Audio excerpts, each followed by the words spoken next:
This morning, growing tensions with Venezuela as President Trump gathers his national security team in the Oval as he weighs sending in the military to take out Maduro. It comes as a deadly strike on alleged narco-terrorists back in September is now under congressional review, bipartisan for the most part. Critics say the Department of War may have broke the law by reportedly ordering a second strike to kill 2 survivors. You said that the follow-up strike was lawful. What law is it that allows no survivors? The strike conducted on September 2nd was conducted in self-defense to protect Americans in vital United States interests. The strike was conducted in international waters and in accordance with the law of armed conflict. Fox News contributor, former Secretary of State, CIA Director Mike Pompeo joins us now. First off, let's talk about the Venezuelan and a resolve. Conversation with the president, Mr. Secretary, and Maduro, both presidents. Essentially, the president reportedly, according to the Miami Herald, said, you got to leave.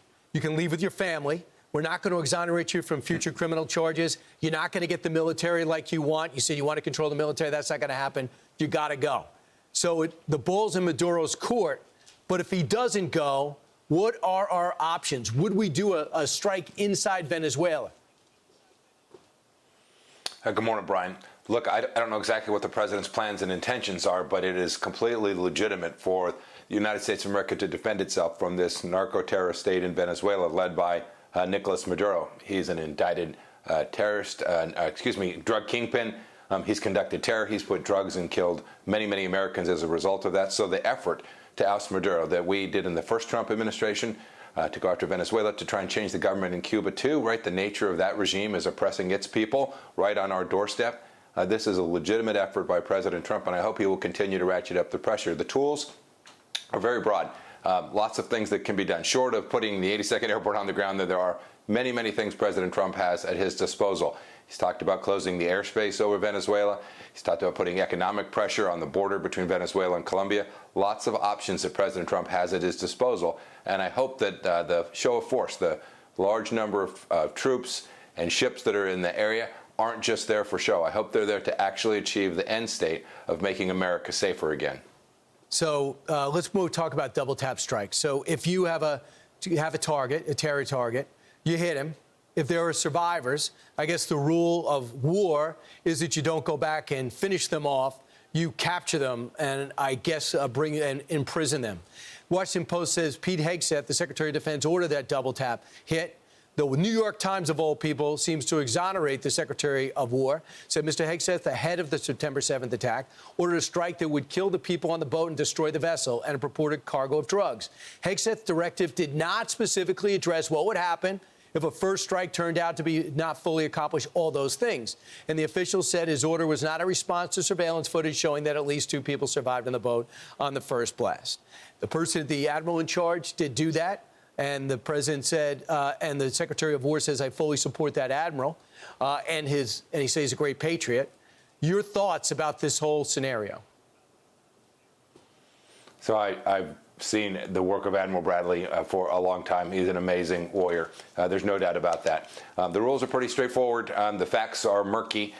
We need to figure out exactly what happened. But it sounds to me like if what has been suggested is true, that they were still trying to continue to do the work to defend America. If you have folks who are surrendering, if you have the capacity to capture them safely, not put any of your own soldiers at great risk, then it's true. You're not permitted to kill them under the laws of war. But what I've seen so far, the administration was simply trying to do the necessary to keep America safe. I hope that that's the case. We should have a full investigation. We should figure out exactly what the facts are.